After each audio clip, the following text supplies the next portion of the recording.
Cyprus football, the passion, the thrill. The passion, the thrill. The stadium's roar, you can feel the chill. You can feel the chill. The teams are ready, the battles will start. The battles will start with dreams of glory, they'll play with heart.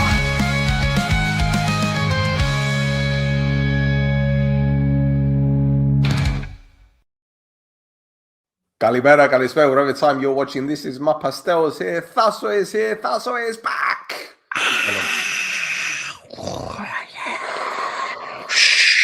Oh, get him off the stage, pisshead. Rockax is here as well. Come on. Come on. Yes. Rockax, thank you, by the way. Rockax purchased chapters 1 to 3 of This is Mappa, or should I say the Book of Mappa. So Rockax, thank you, bro. By the way, how are you finding it so far? How are you finding it? We want Rockax to know. Very good question. Tell us. Yes, yes. So how was your trip to the motherland? Well, as I said to you, I went over there to have Christmas with the family. 7th of January Christmas for people not in the know. And yeah, I basically spent the whole time with my family. Didn't really do much football stuff. Obviously with the flights happening on Saturdays as well, I kind of missed a bit of the action. But don't worry. It's all up here. It's all written here. It's all gonna be fine. It's gonna be fine. Excellent. How are you doing? Hey, mate, do you know what? I'm good. I'm good. It's been a pretty quiet week in comparison to other weeks. Yep. But Thasso, I thought I'd surprise you because, as you guys may or may not know, when Stel came to Cyprus in October, it wasn't just for a little trip. No. It was for something else. I think, if I'm not mistaken, Peter Andre had a house there as well. Oh, yeah? I didn't know that. Because his family's from Paralimni. So he had a house there, but him and his ex-wife had one. Apparently it was pink. Don't know how true that is. Maybe you can ask people around the area, people within the club. You know, I actually, Peter Andre, "Mysterious Girl" was my initiation song for Reading. Get out of here! Oh no! I mean, that's just stereotyping you, isn't it? Did they make you do that? Yeah, because I had more his style hair back then. I didn't have long hair, and I wasn't able to grow a beard at that age. It was more like the goatee. Right. Yeah, so I think that's why I did it, to be honest. And it was a good hit. It was a good hit. I remember I was on the chair and I went to the part of the song and jumped off and I started dancing with Jem Karachan was dancing with me. And then full circle, I'm in Cyprus where he has a house. That's right, yeah. So boys and girls, season 2 of PASP Choices is back, and Nectarios Edwards is our first guest, which lands Avrio. Yeah? Friday. We don't fucking play. We're in with PASP, yeah? Again. As the youngsters say, don't know. There you go.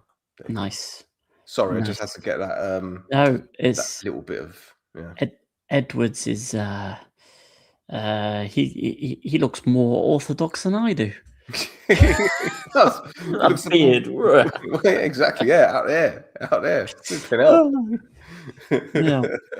Flipping out. Rockax, look at this one. Turned it into an audio book and listening to it while driving. How did you do this? I need to know. Well, I guess you put it through ChatGPT and ChatGPT reads it back to you. Yeah, but that's 185 pages, bro. How have you done this? Hey, listen, you show me how to do it, Rockax. There might be some money in it for the audio book for you, obviously. 3 lamps in one show. Yes. 1. Where's yours? Well, it's here. that's why this is happening. 4. Yeah. Ah, Georgie. I'm still waiting for you to meet up, right? Belle. Fucking hell. Brera, text to speech. I need to take a look at this. Good to see Thasso back. It looks like. Yeah. I won't mention too much, but basically, I'm upstairs now because our boiler broke. So I'm upstairs where we've got at least some kind of heating. Because if I'm downstairs, that's it. Ugh. So yeah. We're not going to create a GoFundMe for Thasso's heating. Don't worry about it. No. But yeah. Well, then we have two sticks and rubbing together. Although I'm not sure how theologian that is there, but yeah. It's all love. Yeah. As the kids do this now, they do that. They do that, the kids. Oh, very, very good. I like that. They do that. Yeah. Although for me, that's the smallest violin in the world being played for all the Paralimni people out there. Anyway. Day 387. I'm not. I need to update it. Anyway, we've done that. We've done 6 minutes, and we still have a few people watching. So, shall we get straight into it, my guy? Let's go. Right. Let's do it. Game week 17. And would you Adam and Eve it? Paralimni lost again. This time 1-0 to Apollon. Brandon Thomas with a goal. I've got nothing else to say on the matter, really. Have you? Yeah, it was basically a walkover, though. Yeah, Paralimni had like 2 shots, maybe 3. The only reason it wasn't 3 or 4-0 was because the Banayodu, I think, is in the Paralimni goal at the moment. Yes. He basically kept them in the game for as long as he did. But yeah, not a lot else happened. I mean, something else did happen during the game.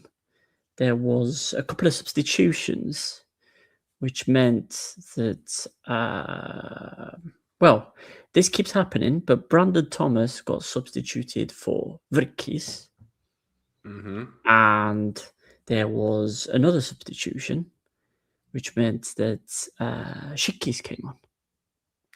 Κάποιοι από αυτούς θα περάσουν, Γιώργο Λεωνίδου, στον αγώνα. Ο Βρίκης και ο Σίκης είναι που θα περάσουν. Περίμενε, Βρίκης. Ο Βρίκης και ο Σίκης είναι που θα εισελθούν. Ναι. Yes! Βρίκη, Σίκη, όλο μπαίνουν, Βρίκη, Σίκη, δεν μας φτάνουν, δεν μας δένουν, Βρίκη, Σίκη, χορεύει η κερκίδα με το ρυθμό. Βρίκη, Σίκη, γκολ και χαμός, Apollon Θεός.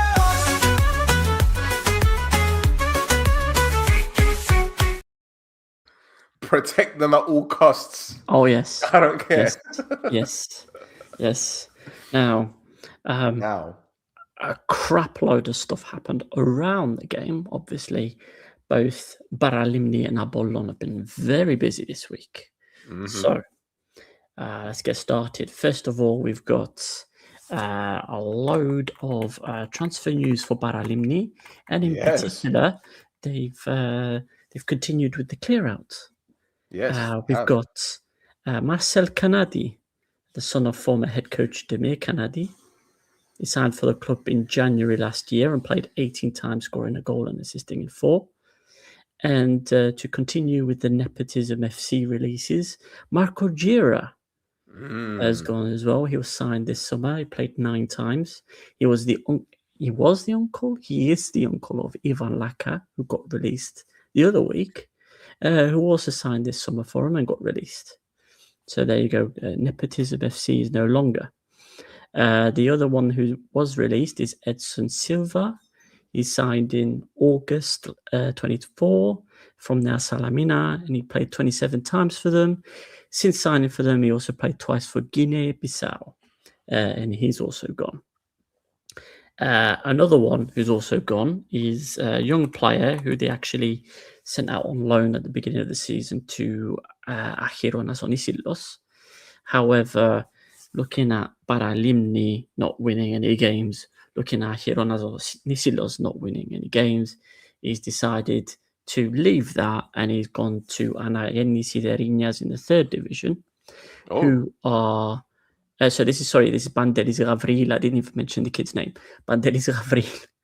Anayennis Siderinas are managed by ex-Paralimni player Pavel Dreska, and they're 4 points clear at the top, despite also having that 3-point penalty at the beginning of the season due to the admin issues that they posted about on Instagram, where they said, yeah, it's our fault, it's fine, we'll take the 3-point penalty. So without that 3-point penalty, they'd be 7 points clear in the third division. But yeah, so there's going to be a Paralimni player who will actually see some wins this season. Yes. Now, that's out. They also have one in. So they signed one last week that I think you talked about. Mako Simonovic. Yeah, something like that. Simonin. 30 years old, got sent off on his debut. Yeah, exactly. Yeah. Now, this is Demiri Meri. So this is someone else from the same place.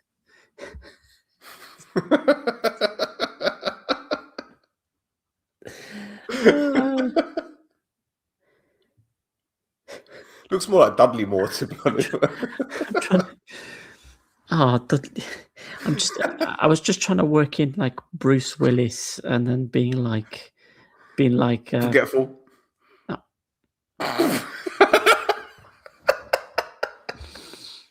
I was going to mention something like... I'm sorry. Sorry. Sorry. The thing I was going to say was, now I know what a TV dinner feels like. Yeah. But yeah.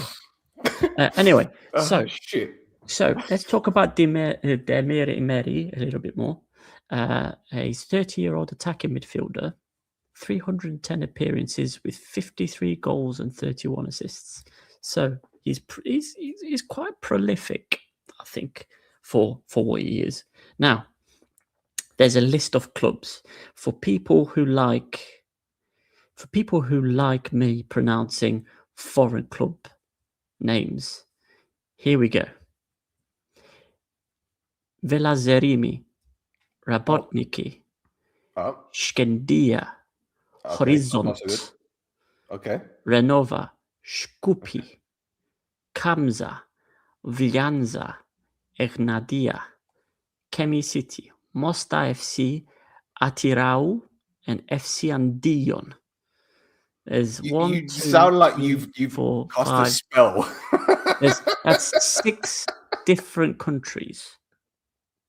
So Cyprus is his 7th country, and Paralimni is his 1, 2, 3, 4, 5, 6, 7, 8, 9, 10, 11, 12, 13, 14th team. Read the last 8 teams, please. The last what? The last 8 teams. The last 8 teams. 1, 2, 3, 4, 5, 6. Shkupi, Kamza, Vljanza, Egnadia, Kemi City, Mostar FC, Atirau, FC Andion. Right, now do that in like a wizard's voice. Shkupi, Kamza, Vljanza, Egnadia, Kemi City, Mostar FC, Atirau, FC Andion. And then edit the clip so that there's like now you've just given Paralimni a spell to win their first game of the season, bro. I'm telling you. Oh God, yeah. One of those teams is from Uzbekistan. Okay, I oh my God. Oh, fucking hell. Let me just get these comments up quickly because Rockats is just... 1 second. I really hope Shikis will keep getting minutes. He's got potential. Yes. Yes. If Shikis is not playing good, it's going to be shitty. Fucking hell. But I'm only going down with West Ham in solidarity. Yeah. Oh, yes. Rockats knows. Still, have Thassa read the Book of Mappa for the audiobook without voice.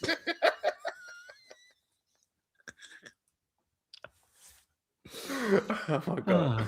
Put a spell on you. By the way, so this new guy that signed, don't you think he looks like, I don't know, like a pop star wearing a football shirt? Like, he's going to play in one of those charity games? He just looks like a pop star. You think he's gonna go and play in central midfield along with Ed Sheeran? Yeah. Yes. It's like the newest member of Westlife or Boyzone. You say it best. And when by you the say way, nothing at all. that's it. Oh, in that voice as well, blimey. And also, that look on Kennedy's face, that look of shock, is the same look as we have, knowing that he lasted that long. Yep.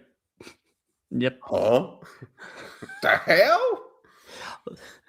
Right. So that's the Paralimni news. Yes. Apollon, I've got some news as well. Yes. So let me just check. Okay. No, I'll put the Paralimni stuff first. Right. So, firstly, they released a player. Does anybody remember Marcellino Cariazzo? Does anybody remember him? Exactly. Quién? Exactly. Quién? So this is the 26-year-old Colombian midfielder who they signed in the summer. He played 6 times, but never more than 27 minutes. So he suffered 2 separate injuries, and both he and the club have been let down by the deal to bring him in. As Rokac says, the fuck is Who the fuck is that? Who the fuck is that guy? Marcellino Cariazzo has left Apollon. Now, ¿Quién es ese? yes. Okay. Right. Now, the other bit of news from Apollon is, well, let me just start reading the Apollon statement that came out regarding this. I'll do the first paragraph, and then we'll just talk about what an amazing idea this is, right? Apollon Football Public Limited announced that on Tuesday, January the 20th, 2026 at 6 p.m, a meeting will be held between the president of the Football Association, Mr. Ethnikos, as well as members of the board of directors, with all fans of our team who wish to attend an open discussion on the entire subject. Open discussion. Open discussion with fans who are wanting to enter that open discussion. Now, how well do you think that's going to go? Well, I'm just guessing. Not very well at all. But to be honest, they've been doing well on the pitch recently, so that might make a bit of a difference. Right, a little bit. But Girizis himself has been very open about the fact that without the Gabriel Craig investment, Apollon are starting to suffer financially this season. So, and if you check the FIFA bans website, you would have seen one name come up a lot. But there is also another name of a club that comes up, and that is Apollon. Apollon right now can't sign any players due to a transfer embargo. Yep.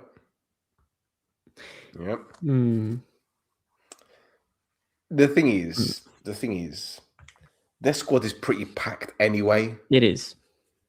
So this Colombian lad leaving, which is probably mutual consent, isn't really going to affect them financially.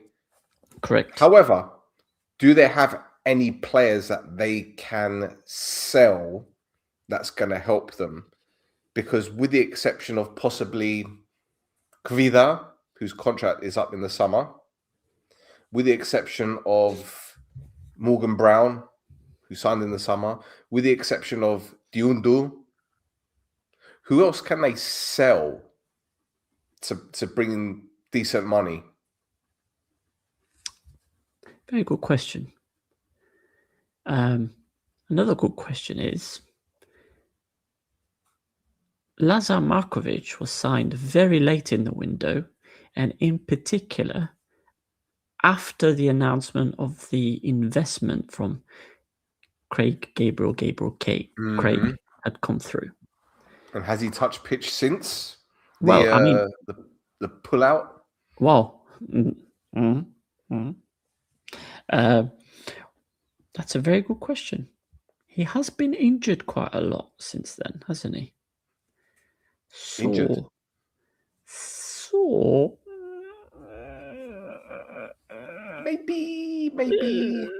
Maybe. Although the other big signing that they'd made, or the big signing in inverted commas with Gary Rodriguez, is still playing at the moment, and he's getting goals for him as well, so that's good. Yep, absolutely. But yeah, absolutely. So some more information about this press conference. I'll read the rest of the statement. The meeting will be held at Columbia Plaza at 223 Agios Andreou Street in the venue center room, if people want to go. With the start of the new year 2026, we seek to listen to the ordinary fans of our team, answer questions, exchange opinions, and provide clear answers to all issues concerning Apollon. The initiative is carried out with the aim of direct and meaningful communication, exchange of views, and open dialogue on all issues concerning our team. The maximum capacity of the room is 300 people, and therefore a strict priority order will be observed. To express interest in attending the meeting, interested parties can visit the official website and register by entering their name and ID number. Through this specific process, the system will automatically check and confirm applicants meet the specified criteria for participation in the meeting. Now, that specified criteria for participating in the meeting is that you have to have a season ticket and be over the age of 18. Obviously, you have to be over the age of 18 because there might be graphic violence. Mm-hmm. Graphic violence. And some strong words. Well, at least there's a disclaimer. Mm-hmm. Well, let's see what happens with that one, shall we? Exactly. Okay. Shall we move on? We can. Okie dokie. And that's all more. On to the next game, which is Krasava beating Olympiakos by a goal to 0. And would you believe it? Bar with the winner. A good win for Krasava, one they certainly needed. Olympiakos had a goal disallowed for, I think it was handball. Zadro made some fantastic saves in this game, by the way. He was outstanding. But the goal didn't stand. And Krasava get the win that they so desperately needed, because up until the other day, Tasso, I had a feeling that Rosada would be out just before he finished unpacking, really. Yeah, he wasn't having a good time to start off with. But the game against Olympiakos at home, in theory, would be the must win, because it's a team that they're expecting to be very close together. So they needed a result against them. Now, Bar scored and didn't celebrate much, did he? No. I guess that's what happens when your club president says that you're shit and you need to go back to your parent club. So, yeah. This is the funny thing about Savin, right? He does all of this stuff on social media. They've got their own Telegram channel and that kind of stuff. And they think that no one's going to know what's happening. They think no one's going to find out. Or maybe he's just so brazen that he's just like, fuck it, I don't give a shit. But Krasava, they're like their own country, their own state within Cyprus. No one knows about them. No one really gives a shit about them either. It's weird. It's weird. No one knows about them, yet they put everything out for everybody to see. Yeah. Yeah. Again, I go back to the Paralimni. Yeah. How many people knew that he did that in a team talk? If it wasn't for me watching that YouTube video. And now it's in the intro. Yep. And they only have one song. Yeah. Krasava. No. Krasava. No? Up, davai. Up, davai. Have you not heard that one? Krasava. They got two then. Yeah. I mean, I think davai just means go. Yes. Yes. If my Russian is correct, I think that's what Davai means. But yeah. Whatever. It's what it is. They needed the win. They got the win. Very good. Another thing that they did is they also announced the signing. Yeah. And it's weird that Savin announces the signing like a week before the club officially announces the signing. But anyway, this is Marco Camus. Marco Camus. How would you say his surname? Would it be Camus because he's Spanish? So yeah, there's no silent letters really, is there? But yeah, there's an accent on any of them, is there? Yeah. So the 24-year-old Spanish winger spent time at Santander, Rayo Cantabria, Cordoba, Valencia B, and Ourense.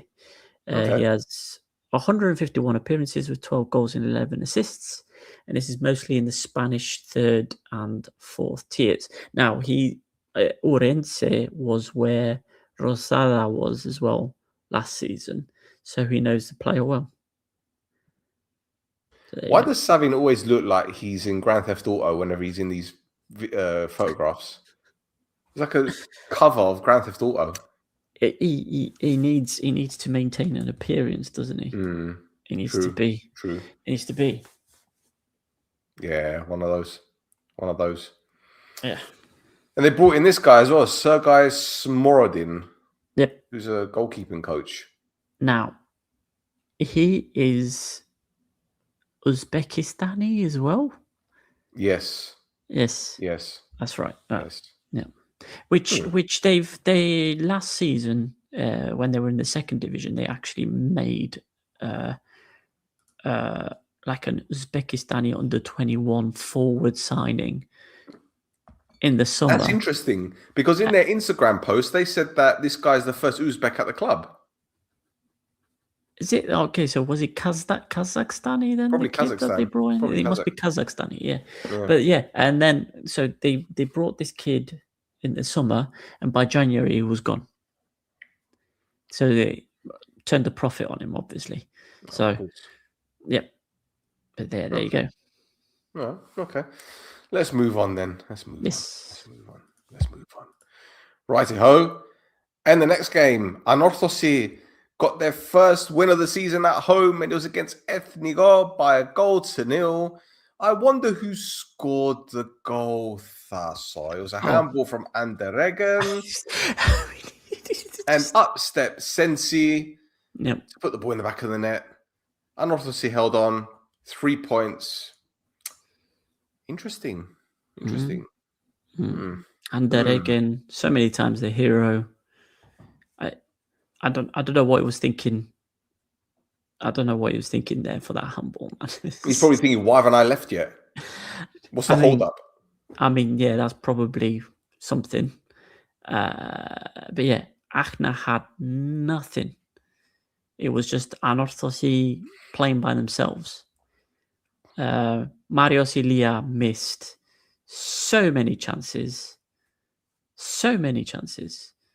Yeah. That's about it, really, isn't it? The thing is, with games like this, when literally nothing happens apart from one thing, it's so difficult to talk about it. Even watching the highlights, I'm sitting there thinking, what is there to actually go over? Yeah. What is there? There's nothing. Okay, we could say that it's a good win for Anorthosis because they needed the points. We could say that it's a stay of execution for Ketspy because it's probably likely that they're going to give him the chop. I think it's going to happen. I don't know how they gave him a 3-year contract. How are they still signing players? Very good question. Speaking of them signing players, so they announced 2 in particular. Yeah, we did that last week. Sorry? Oh, you already talked about both of them last week. The goalkeeper did Tosic, but they signed another one, didn't they? Oh, well. This is Joel Van Neef. So he's been at the club since the summer.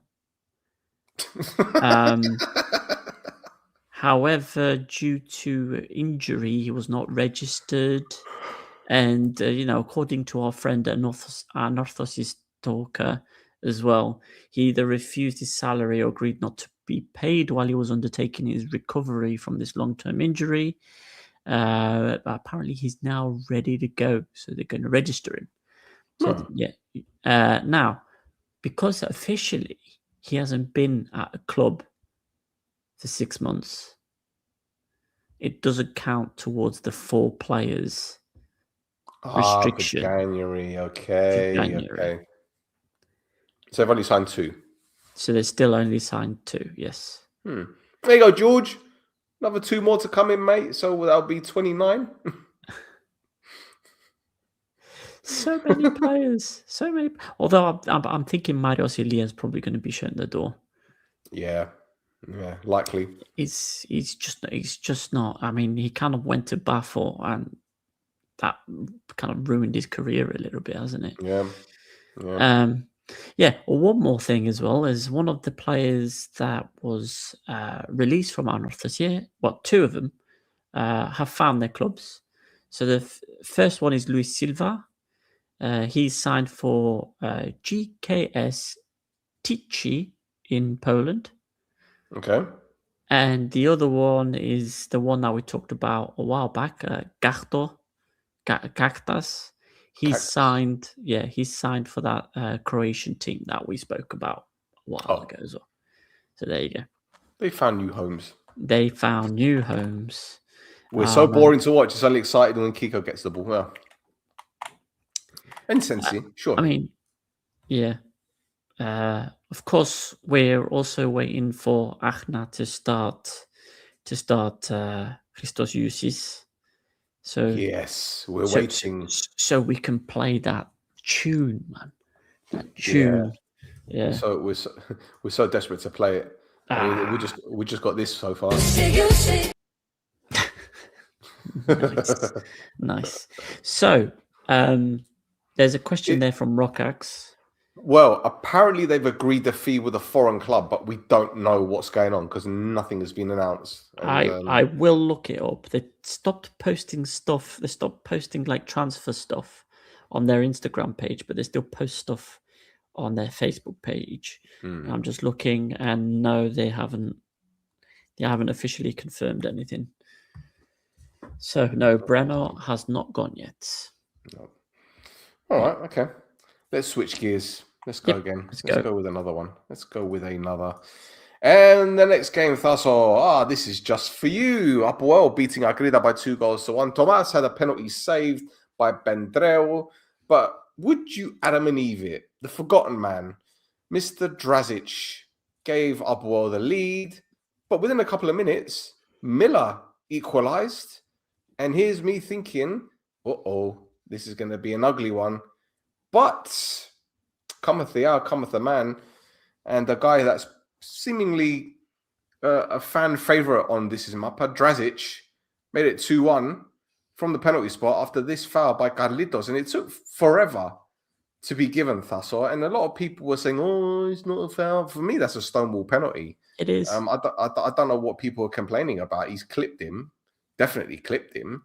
But Drazic did what Dragic does and saves the day again. And thoughts, my friend? I will say that Agrida scored with their second chance of the game. And that's it there, and that was in the 62nd minute. So Matthias Thomas had it wasn't a horrible game. It was an unlucky game. So he obviously had the penalty save. If you have a look, Bendreu does very well to save that as well because it's going in the corner. It's a very good save from Bendreu. And then Matthias Thomas as well in the first half, he hit the crossbar twice from fantastic shots from about 25, 30 yards out, both of them. And one of them hit the crossbar and the other one hit the post. You could see him after he hits the frame of the goal the second time. He's just like, fucking, it's not happening. It's not happening today. But Drazic, forgotten man by most people. not by this guy here. Not by this guy here. Drazic he's a king, isn't he? He really is.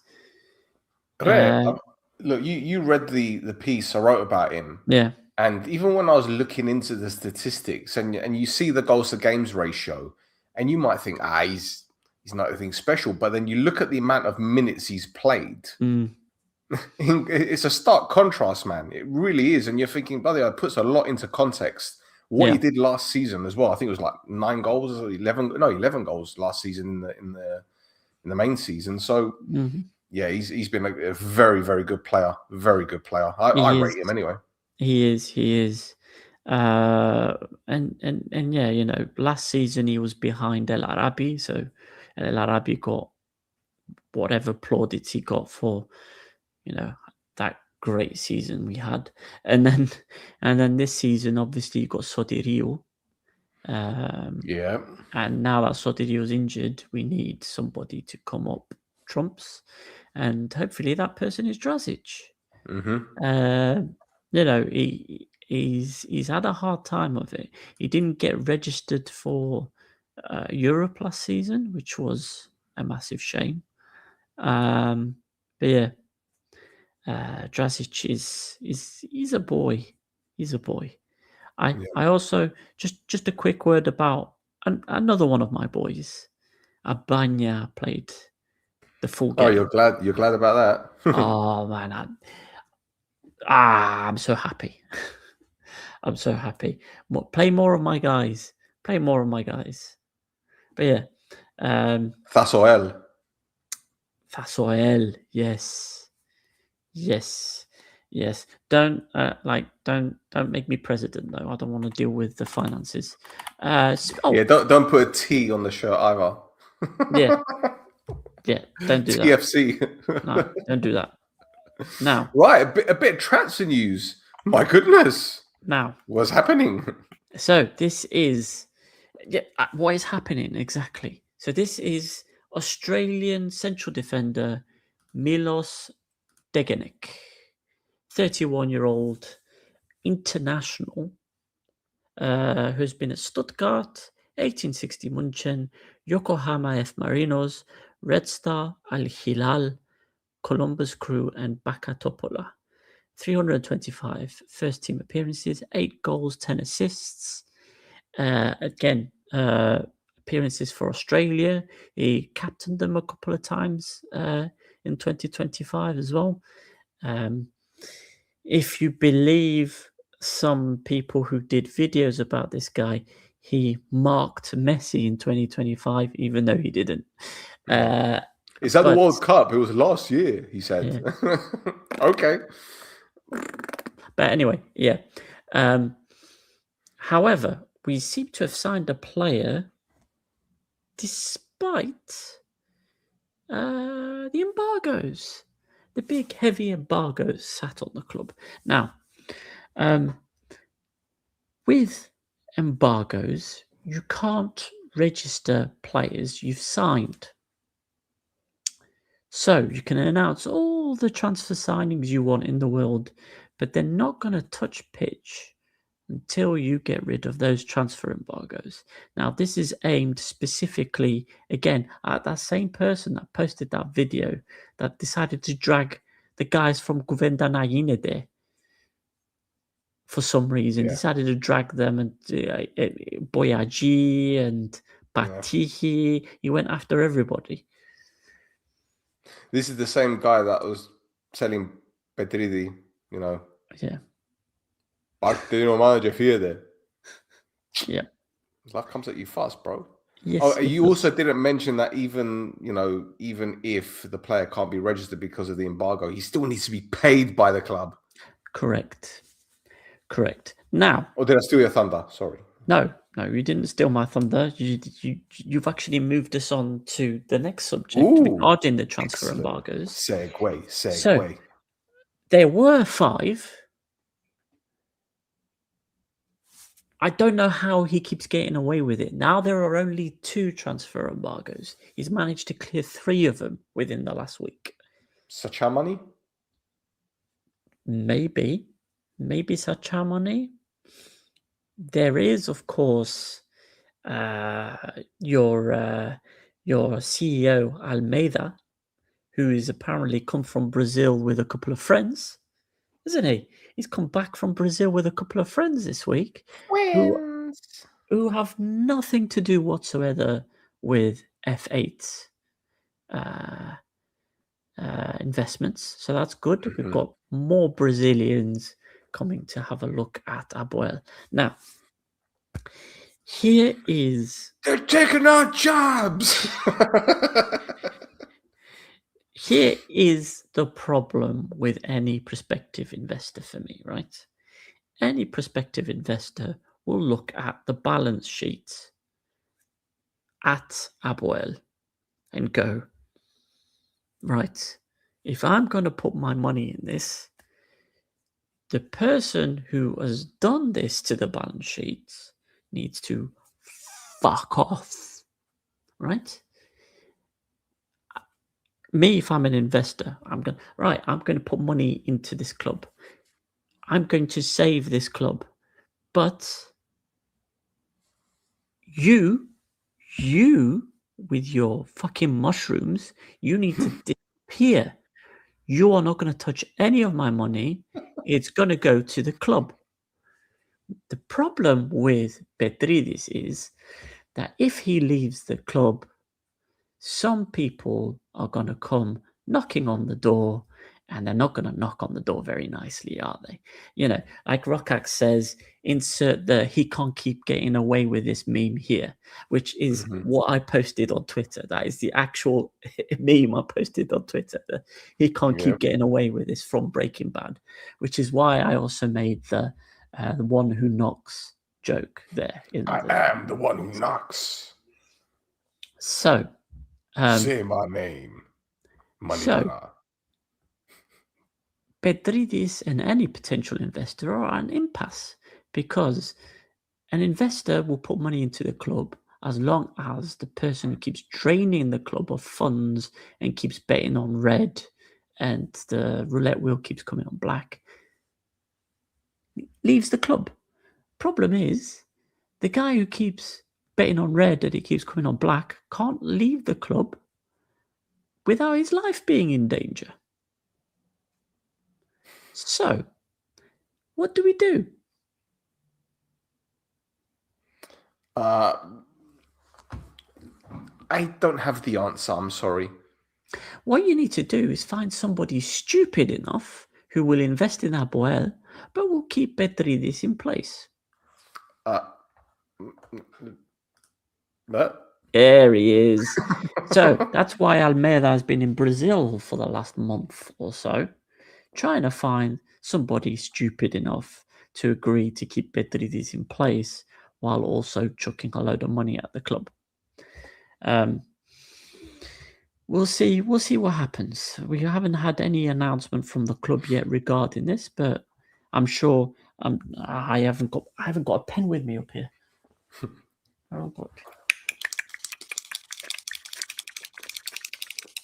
What is Siri?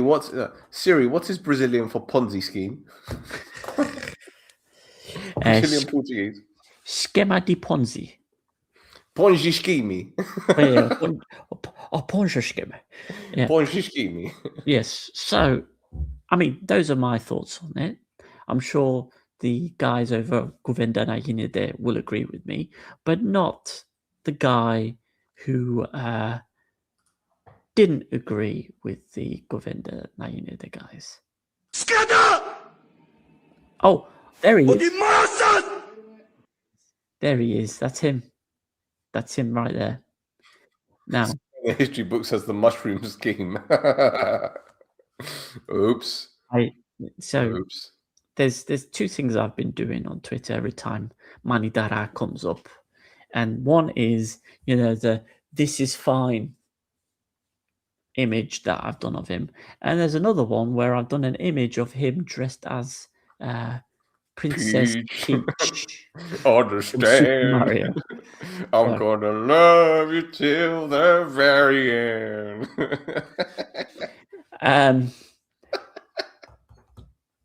Now, I really, really, really, really hope that he's somehow seen this. Obviously, we're posting positive stuff about Apoel sometimes. The Stel wrote a very good breakdown of what Drazic has been for Apoel. Even he liked it. Oh, there you go. I didn't want to say it. I wanted to kind of I don't leave give a it shit. floating in the ether. I don't give a shit. And when we got the news that that they said he liked it, I was like, he doesn't pay attention to what we actually say on this podcast, does he? No. Because if he does, send me a message. Remember, let's have a chat. You can tell me the truth. You can tell me the truth. Namili Sumen, like what you wanted with Batihi. Promise. Tell me the truth. Tell me the truth. I can handle the truth. I can handle the truth. Yeah. Tell the truth and shame the devil. Oh, there you go. Still doing a plug for Omonia while we're talking about Apoel. But yeah, anyway, that's it. That's it for me for the Apoel stuff.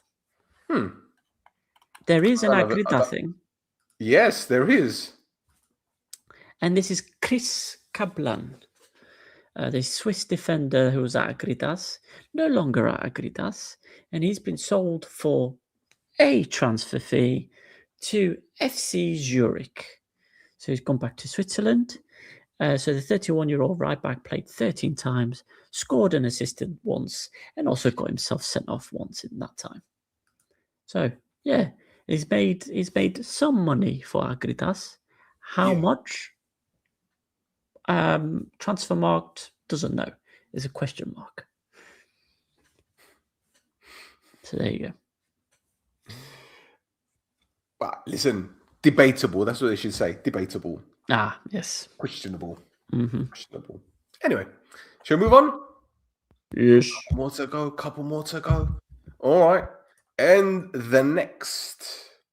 So, well, Aris beats Ajax by a 1-0. Humber with the winner. Poor goalkeeping there. Poor defending, to be honest. And then Matisik got sent off. But Aris held on to bounce back, I guess, from a couple dodgy results. Not the result that Ajax wanted. And thus, they look very, very leggy. They look very, very iffy. Mm-hmm. But Aris won't care. They won't care. That's a win that they desperately needed, man. Yep. Yeah, exactly. They needed something to kind of keep the pace up with that top two. And they got it. And they are going to be full strength next week, I think. Yeah, because Musunda... Yeah, because AFCON's basically just the final next week. Yeah. And none of the players are in those teams. So they'll be at full strength next week. So they've kind of rode this dodgy period. They've kind of ridden it out without too many poor results. You didn't watch this game in its entirety, though, did you? I didn't. Well, what was it, on a Sunday? Yeah. Yeah, no. It was terrible. It was terrible. And the thing is, it disappointed me because whenever they play, those two, there's always 6 goals, 7 goals. But I tell you what, the quality was terrible. And again, this isn't to knock the players, but on the one hand, you've got Aris that needed the win. They went for it, but they just didn't have any cutting edge. And then you had Ajax that looked so tired. They looked so leggy, mate. And I'm sitting there thinking, all right, we're going to talk about obviously the cup game, but I thought this is a big chance for Omonia. Mm-hmm. The Ajax team looked really, really ropey. Yep. Yeah.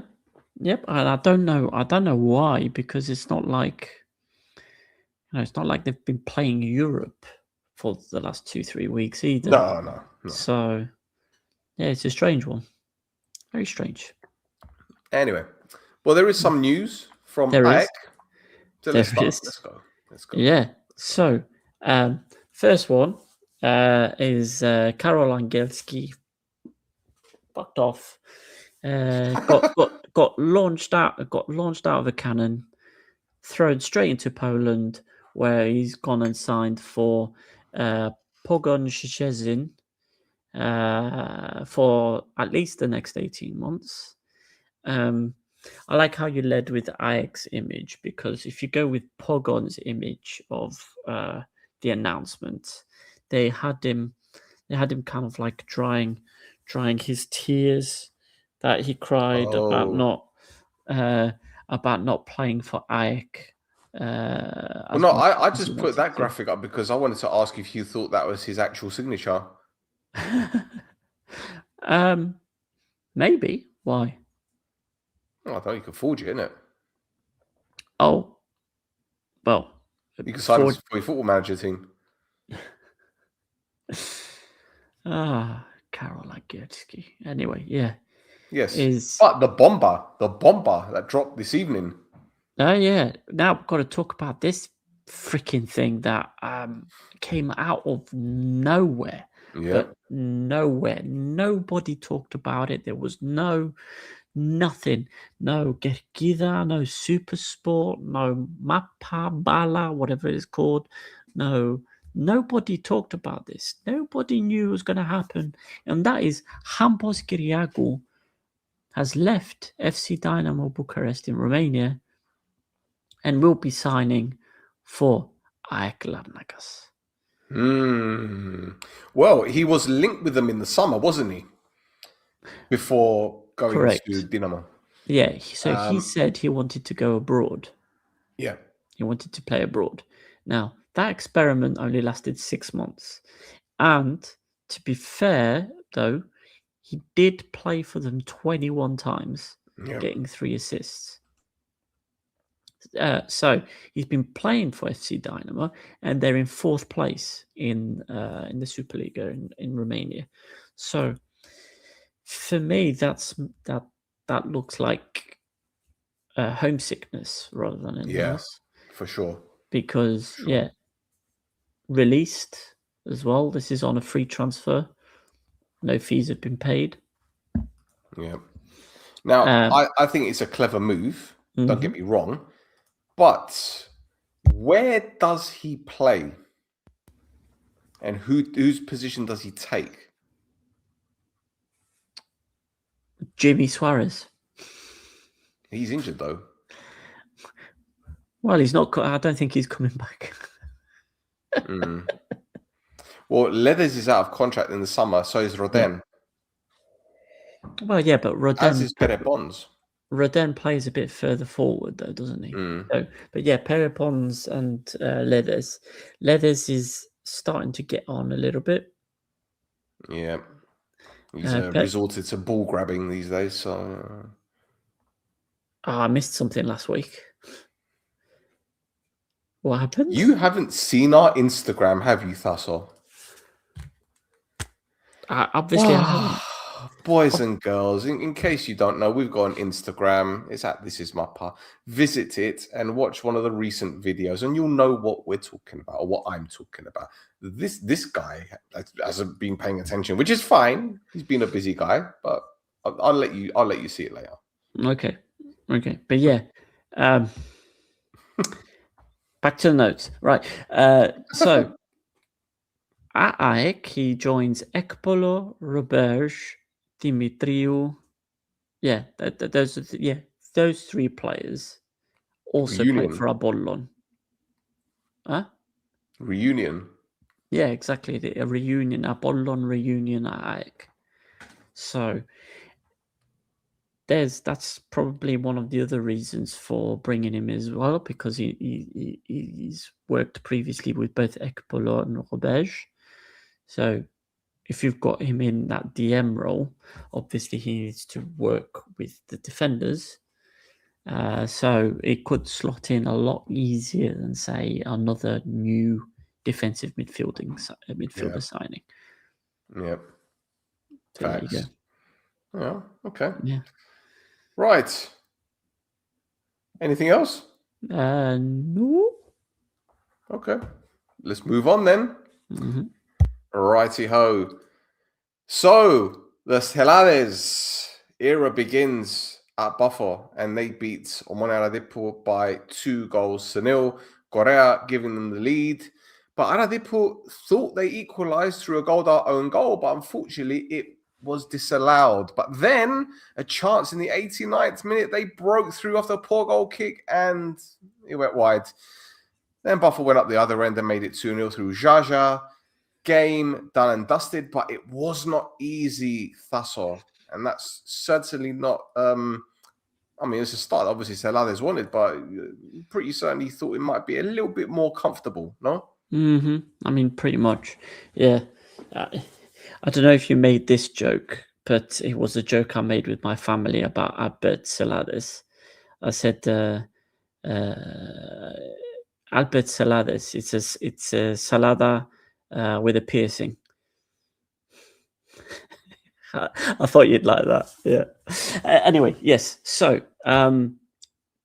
Buffalo were in control the first half.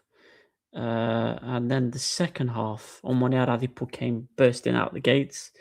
And then Buffalo had like a really nervous first 25 minutes of that second half.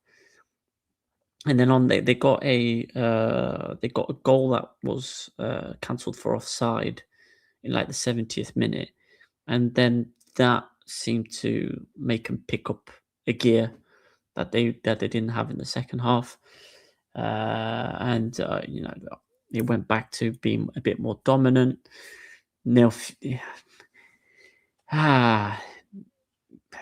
Mikhail doing. He has his moments, doesn't he, Mikhail? He has a couple of moments every so often like that, and didn't pay for it, and they got the goal at the end there. But yeah, Albert Celades is he's got some thinking to do. He's got some thinking to do. You're on mute. Well, they got the win, which is important. But I think you're right. There is a lot of work to be done. It's a new coach. It's a new philosophy. It's a new way of doing things. I just don't know what his man management skills are like, because he does come across as, how can I put it, a cool guy, a nice guy. I've seen some interviews with him. Mm-hmm. But I don't know if he's got that Carcedo, like hugging players kind of thing. I don't know. I will say it's a different character, because even if you watch, the videos that Alia has put up with him, where like here's the difficult questions interview, but he gets asked things like Barcelona or Real Madrid, because he played for both the teams, and then he basically answers. He speaks for about 2-3 minutes on the subject, and then doesn't give her an answer. Now, hopefully, that's not what his management style's going to be like, because we need to get that coefficient up.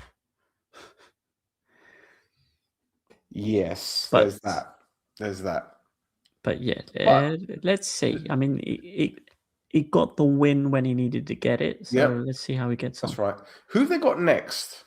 Who have they got the weekend? They've got. They're probably going to be away. They've got Olympiakos away. So, look, you'd think that they'd get the points there as well. You'd think they'd get the points. You'd think. I mean, they got a massive scare against them at home. So could be. Would it be funny if the Gazipi is full of Omonia fans? Then again, I want to play at the same time. No, we're not. We're playing on Sunday. Oh, there you go. So it is going to be full of Omonia fans. Yes. All right. Okay. Yeah. Right. Anything else? No. Did you speak about Albert Celades and and his No. previous experience? All right, so I can go through that for a little bit.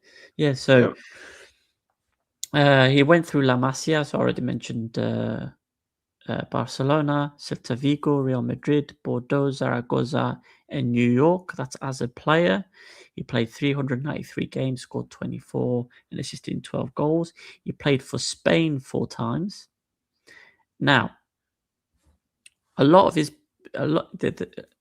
of the 4 were in and around 1998 for Spain. Mm-hmm. Now, Cypriot football fans will remember the year 1998, in particular because that's where Cyprus beat Spain 3-2.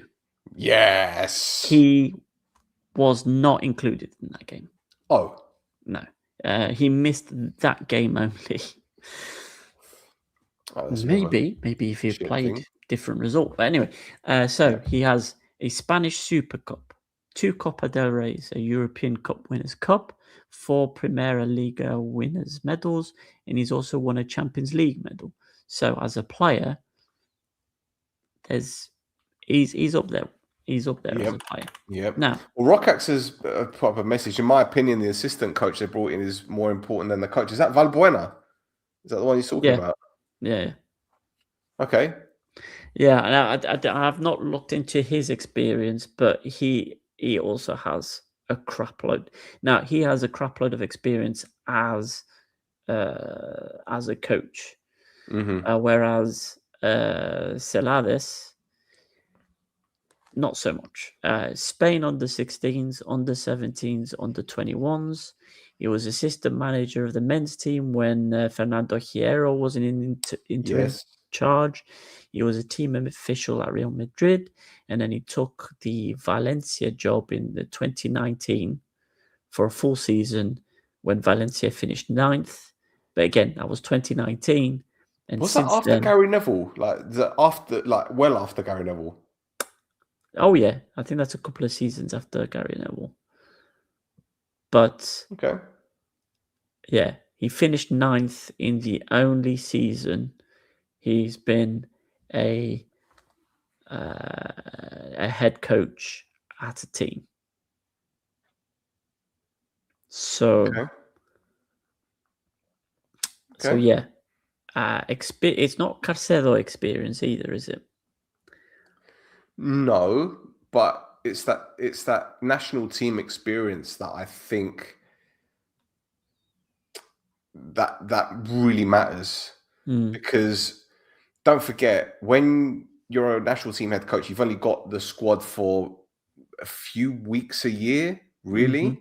And on top of that, what I'm assuming anyway is that Spanish model in how they play has probably been utilized through the different age groups. Yes. So I'm assuming it's mirroring what the national team have been doing, and that Spanish national team, as you know, it's ridiculous, that era. So we might see some tiki-taka football, but the question is, do they have the players to play that system, to do that?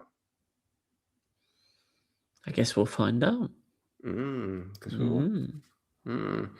He was the chief analyst for Real Madrid. Yeah, that's right. With 2 out of 3 of Zidane's Champions League winning teams. So, yeah, there you go.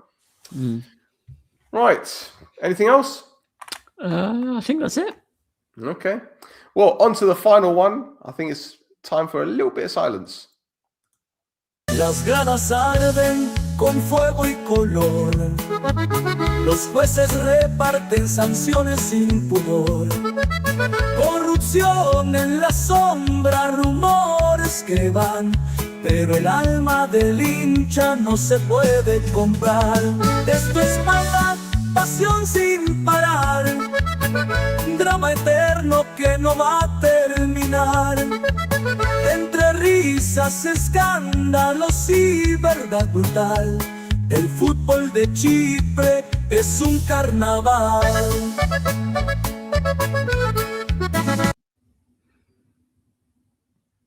Yes, so Omonia beat Apoel by 2-0. Jovetic with the first back stick, as Hugo Martin said. They worked on the set pieces. They identified Jovetic as a danger man. and they ignored him. And then Maya made it 2-0 right at the end, going around Ochoa, who hesitated a little bit when he came out of goal. But hey, that's the scandalo for this week. Yeah, that's just scandalo that's in the song. Is yes, whatever Ochoa decided to do for I got no idea. I mean, and then he watches Ryan Maya go past him. Yeah. I mean, if that's the case, just pull him down. Yeah. Just foul him. You get a red card. Well, yeah, you get a red card, but it's right at the end of the game. Mm-hmm. I don't know. I don't know, man. Look, I'll be honest with you, right? I made a comment that it was pretty comfortable for Omonia, and I had a lot of IL fans disagreeing with me. But I'll be honest. I watched the game again because obviously I do my analysis for No Choftes, and just watching it, with the exception of one very, very good save from Fabi in the second half, I think Omonia defended very, very well. And I think IL made it a little bit too comfortable for Omonia because they were very predictable. It was lumping balls in the box from wide areas. They lost the midfield battle. On the counter-attack, Omonia looked more threatening. And yeah, Fabi made the save in the first half from, I think, who was it? Was it Glavcic or was it Savo? I can't remember the header, which he saved. And my argument is that that's a great height for a goalkeeper his size. So, okay, it was a slender lead until the end, don't get me wrong. But I think Omonia played a very, very intelligent game from a defensive perspective and deserved the win, as far as I'm concerned. Well, yeah, I mean, looking at the highlights, a lot of IL's chances, they did have a lot of chances, but a lot of IL's chances were just taking shots from far out. And if you're going to take them kind of shots from that far out with a goalkeeper like Fabiano, then you need to make those shots special. Oh, yes. And, you know, if you're skying them or putting them, you know, to his feet or to his hands, then you're not going to get anything from him. Absolutely. So, yeah, I mean, look, I've got nothing much else to say. Again, I think Omonia defensively were brilliant. The system worked. He went with Evandro and Aiting in the middle of the park. They complemented each other very, very well. Tankovic had a decent game. Jovetic was brilliant. I think that's one of his best performances this season. So, yeah, I think there's still a lot of work for IL to do, in all fairness. You know, let's get it right. It's a new head coach, and he's still trying to get his system in there. They've got players coming in. Barudi has joined, obviously Savo. But yeah, I don't know what else to say, bro. Defensively, IL have problems, man. You know, we went through at the back. He went through at the back, and Berg said, "Fine. Well, when you go through at the back, I'm going to go through up front." Well, I want to go back to the free kick with Jovetic, right? The fact that Jovetic was able to sprint and get past the defender that was supposed to be watching him and marking him. That defender needs taking out back. Because, you know, Jovetic is... You could describe Jovetic in a lot of ways. Fast, he is not. He's not a fast player. He should not be beating your defender that is maybe 10 years younger than him in a sprint. But you know, but the Jovetic's finish, you know, the finish from the free kick when he got the ball, there's still a lot to do. And it's great finish from him when the ball gets to him as well. So yeah, it's a good goal. But yeah, you know, you're seeing IL investing a lot again in that forward line, where maybe they need to have a look a bit further back. Oh yes. Well, look, we hear that they're going to be signing a winger soon. And you're sitting there thinking, well, you need to kind of shore up defensively. I think Wheeler's going to be on his way out as well. Yep. there's priorities here, but maybe Hugo Martins is saying, well, we're lacking in the final third. And it was evident against Omonia because there wasn't anything there. And he said after the game that if they played the same system as they did against Ethnikos, they'd have got walloped. So he's obviously identified an issue. But you've gone 3 at the back against Omonia with Conceição as your right wing back. And most of the attacks were going down that side. It does become predictable, man. Yep. So I don't know. So the winger in question is a loan signing, and that's Mamelodi Sundowns in South Africa. This is Thapelo Maseko. So according to the media in South Africa, there's been verbal agreement, but they're still ironing out the details. Well, I think Levendi went on the radio the other day to speak about it, actually. Yeah, let me find it. Shit. 1 second. He went on the radio, was it yesterday? I'm sure it was yesterday. Yeah, he said, only the fine details remain regarding the player's loan. Joe Damahu knows African football very well, and he's one of the top talents. There is no option to buy it, but that does not necessarily mean he will leave at the end of the season. Yeah. So he's confirmed it. Yeah, I mean, Thapelo Maseko, this got reported by South African media like 3-4 days ago. So, and originally it was Aris who were going for him as well in the summer. Yeah. But that was if Mayambela was going to go, but he didn't leave. Yeah. Yeah.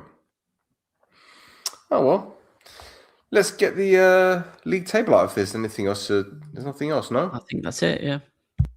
Oh, okay. Okie dokie. I'll leave the league table to you, young man, when it eventually pops up.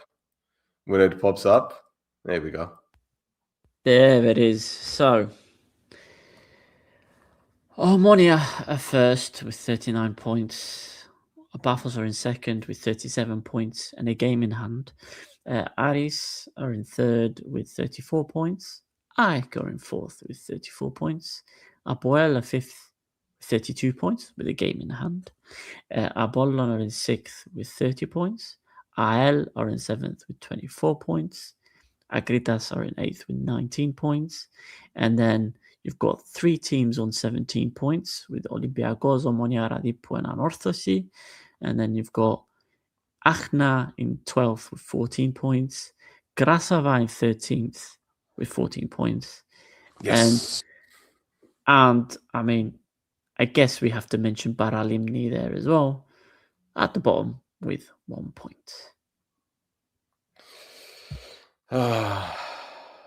My goodness, that's exactly. On, I mean, that bottom half is going to be it's going to be an interesting race in that bottom half, isn't it? I don't know what to say anymore, man. Like, look, 17 games without a win. 17. This is mad. It's almost as if they want the record for the most games without a win. It's almost as if they want it. Maybe they'll get a trophy for that. Well, maybe they get a Conference League spot for that. They won't be the first team to go through a full season without a win in Gibro. It's happened before. Aris, for instance, have done it before. Yeah. They finished a season with 2 points, if I remember correctly. Yeah, but you're talking about a time where the quality of football wasn't particularly great, and you knew which teams were shit and which teams were half decent. Now you look at Paralimni and you're saying, right, they've got an okay squad. Okay. Yeah. I'm not saying that, I think Salamina in first division or the second division are better than them. Don't get me wrong. But no wins in 17 rare. I mean, come on. That Loxa team got a win in the 16th game. Bravo, yeah. Yeah. So, well, look, you've done your spell now, so it might work. Let's see. Yeah. Now, there was also 2 cup games this week. Yes. So, let's go. like what we've done previously. You've got that. You've got the actual highlights. I've just got the goals. Oh, right. Okay. So, yeah. Apollon beat Anorthosis 2-0 with goals from Pedro Marquez. Now, Anorthosis fans are not happy about that first goal. They're not happy at all.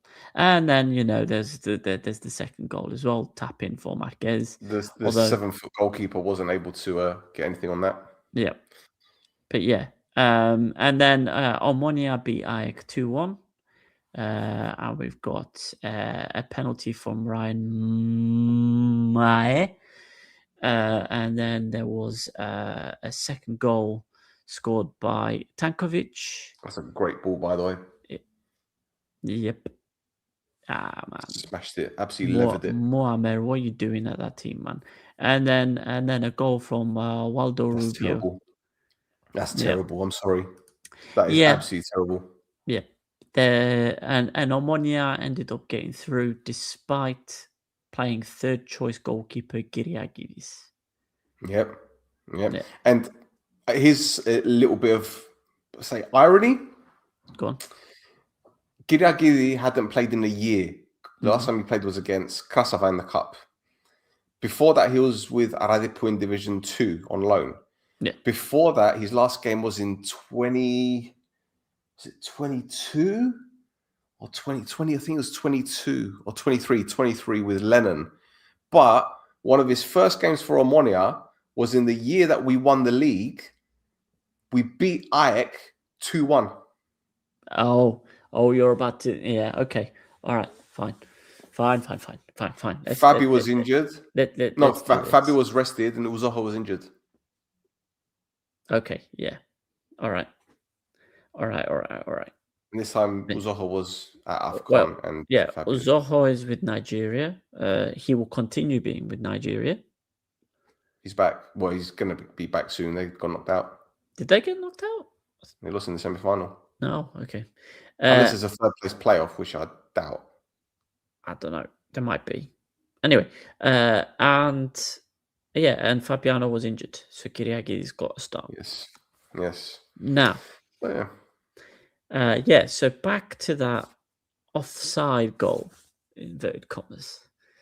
And in particular, one Anorthosis fan podcast put the image of the VAR decision on their page, saying that how can you give this as offside? Well, how can you give this as onside? Well, I'll explain to you how they did it. They drew the lines, and then the attacking player was behind the defending player when the ball was played forward. That's how they gave it as onside. Yeah, let me see if I can find it. Sorry, Buffo, but it's onside. I don't know. Is it not coming up on the screen? Yeah, I can see it. I don't know if anybody else can see it, but I can see it. Yeah. So I don't know. I mean, what's the complaint about? Yeah, that Marquez was offside. Right. Okay, but I think this is swings and roundabouts, to be honest, because that green dot is his toe. Mm-hmm. And the blue is the defender's shirt. Unbelievable, man. Listen. Sorry. If Buffo's not listening because he always comments when he's watching. But yeah, that's how it's onside. The attacking player was behind the defensive player when the ball was played. Well, listen, I think that we've learned our lesson with Cyprus football, that if clubs moan enough, they get their own way. And I think I'm going to touch on that when we do Vryonides later. Mm-hmm. Now, one more thing happened in that game. And Brandon Thomas was substituted again for Apollon. Okay. and Oh, Rikis came on, yes. and Shiki started the game. No way. Now, are we going to do it twice? Κάποιοι από αυτούς θα περάσουν, Γιώργο Λεωνίδου, στον αγώνα. Ο Βρίκης και ο Σίκης είναι που θα περάσουν. Περίμενε, Βρίκης. Ο Βρίκης και ο Σίκης είναι που θα εισελθούν. Ναι.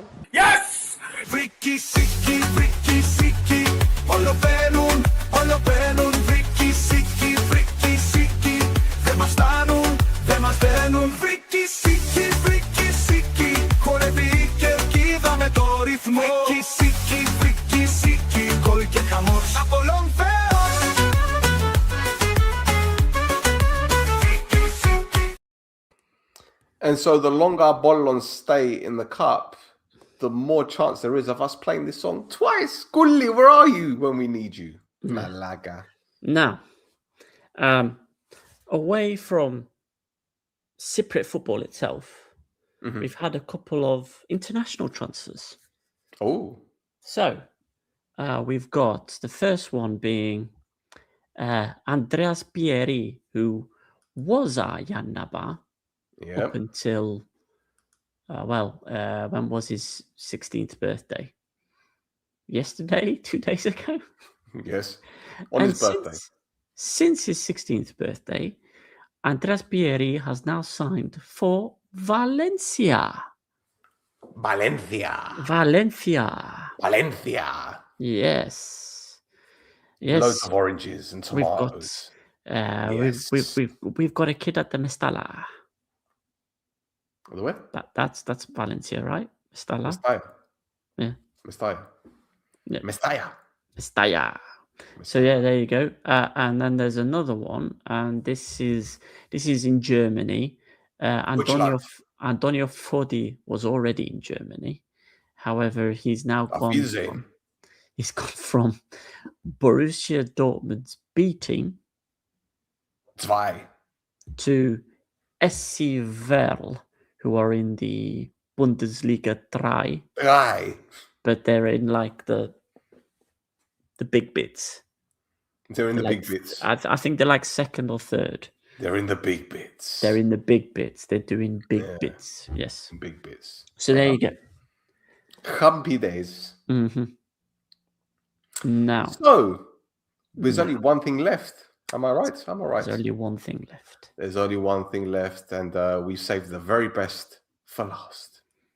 It's time to spin the wheel. What is coming? We don't know. And now we know. Now, this is going to be a different Vryonides, Yes. because he's taken the headlines for a different reason. And in particular, Apoel have gone down the road. But yeah, we'll get to it. But anyway, according to an article by Christos Savos on 24 Sports, the Court of Appeal has acknowledged that inconsistencies do exist in the decisions handed down by Vryonides, a conclusion clearly set out in the final wording of its ruling on the appeal submitted by Apoel. As reported, the CFA's highest judicial body unanimously rejected Apoel's appeal concerning the sanctions imposed at first instance by the sports judge following the match against Apollon. However, despite dismissing all 4 arguments put forward by the Limassol club and upholding the penalties as procedurally correct, the Court of Appeal explicitly highlights a lack of consistency in Vryonides' decisions based on comparable incidents during the current season. In the final decision, the court stated that there does indeed appear to be an inconsistency in the penalties imposed on the appellant, Apoel, when compared with the decision dated 19th of the 11th, 2025. Reference itself refers to a ruling involving Apoel, who faced the same charges for their match against Omonia, but were punished with a fine rather than behind closed doors, sanction, as well as the case with Agia. Now, Not for me, because as I pointed out previously, the Apoel and the Omonia incidents that that were brought up in the what I'd like to call the Uganda press conference were different. There was different wording to the incidents involving Apoel and Omonia and the one involving Ael. But regardless, I've got thoughts about that. Anyway, the four judges went further, effectively criticizing Vryonides by noting that this inconsistency justifiably gives rise to complaints, a sense of injustice, and unequal treatment of clubs. Now, it got reported today that Ael will be sending an official letter to the Cyprus FA, not only asking for the resignation of Vryonides, but also the chief disciplinary officer at the Cyprus FA, Stelios Nikolaou. Also, despite talk of the Nicosia bias at the Uganda press conference, the issue seems to be a discrepancy between the punishment handed to Ael and Apollon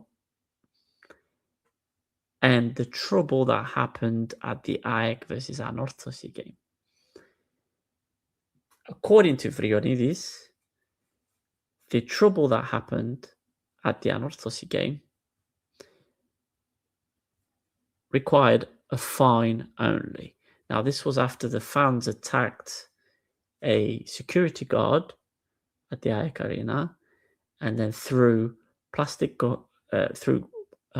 paper cups, plastic bottles, and a plastic chair, which ended up getting onto the pitch, which delayed the start of the match by 2 minutes. Only a fine. Now. Okay. I will say the whole spinning the wheel thing is the joke that we've been making this whole time, is that he's inconsistent with what he hands out. However, to me, this stinks of something else. And I want to go back to something that happened a few weeks ago regarding Aris and the Cyprus FA and a regulation which required a team to forfeit a game because the match doctor had not shown up within 20 minutes. Now, imagine if someone involved in the disciplinary process at the Cyprus FA had kicked up a fuss about the rules and regulations not being followed by the Cyprus FA itself. Now, I'm not saying who loves you, baby, Aristotelis Vryonides. I'm not saying that he did, and this is why everybody at the Cyprus FA has decided to jump on Vryonides. But wouldn't it be weird if it was the case? Wouldn't it be weird if the club that was so open about that particular match, even though it's got nothing to do with them, that they were backing what the CFA decided to do? Wouldn't it be funny if they got away with something like this? Because if I remember correctly, because it's in the book of Mappa, a certain team that was punished for their fans kicking off, they were very open in the public about the CFA's decision, and they backed the CFA's decision to replay the game, even though they went back on it. I don't know. Maybe you scratch my back, I scratch yours. I don't know. I'm just putting it out there. I'm not suggesting anything, but I find it a bit weird how a certain cup game that occurred yesterday was played behind closed doors because of the home team's fans had done something far less than another set of fans, and yet that team gets just a fine and this one gets behind closed doors. I mean, I'm interested to know if the Omonia Anorthosis game this weekend is going to be without away supporters. Why would it be? Vryonides didn't say anything about it. I know. I think Telly is being made a scapegoat for a lot of shit that's going on behind closed doors. Mm-hmm.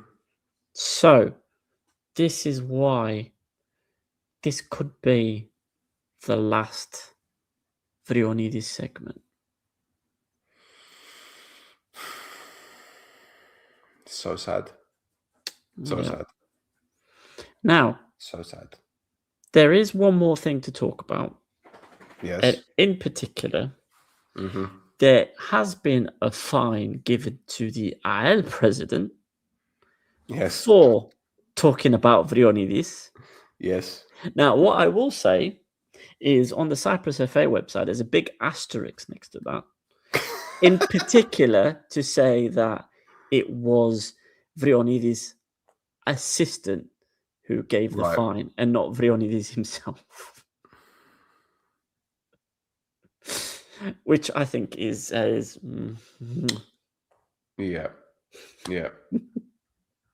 But the thing is that there were some other fines as well, and one of them was Omonia and Ismail, where they were fined because their fans were drinking Zivania. Correct. It's the second time in a week that they've been fined for that.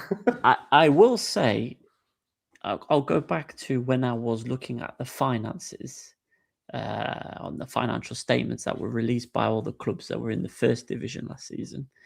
And in particular, if two Omonia, two Furious hadn't been fined as much as they did that season and the season before, they would have made a profit. Yep. Correct. They were fined something like 100,000 euros over the course of that financial year. Yep. Mental. Absolutely mental. So yeah, there you go. There's some other ones as well. There were the Aria system was sent off. Yep. Against Olympiakos. We saw him last week. He was just like walking around. He was sent off, and it was a fine for, was it improper behavior? Yeah. What else? Yeah, there's nothing. Oh, 1 minute. Konstantinos Ioannou of Aris was sent off for violent conduct. He grabbed an opposition player by the neck and forcefully pushed him to the ground. That's a 1-match suspension. Yeah. Other people have been suspended for a year for stuff like that. What's going on?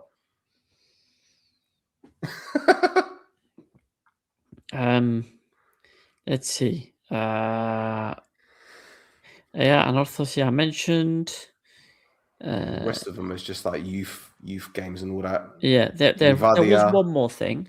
There was a 40-minute delay to the start of the match between FC Livadia 2022 and Halkano Rasidaliou.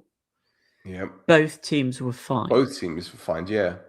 So what's happened there? I have no idea, but obviously whatever happened, it wasn't the fault of one specific team. That's for an under 15s match. Yeah. So now remember, the Cyprus FA regulation has now changed from the 20 minutes to 30 minutes. Oh. Yeah. So they've just given them 10 minutes extra just to, yeah. Whatever. Go get cafe. But yeah, there you go. Espresso. No, that's maybe the last Vryonides segment. In that case, for maybe the final time. It's time to spin the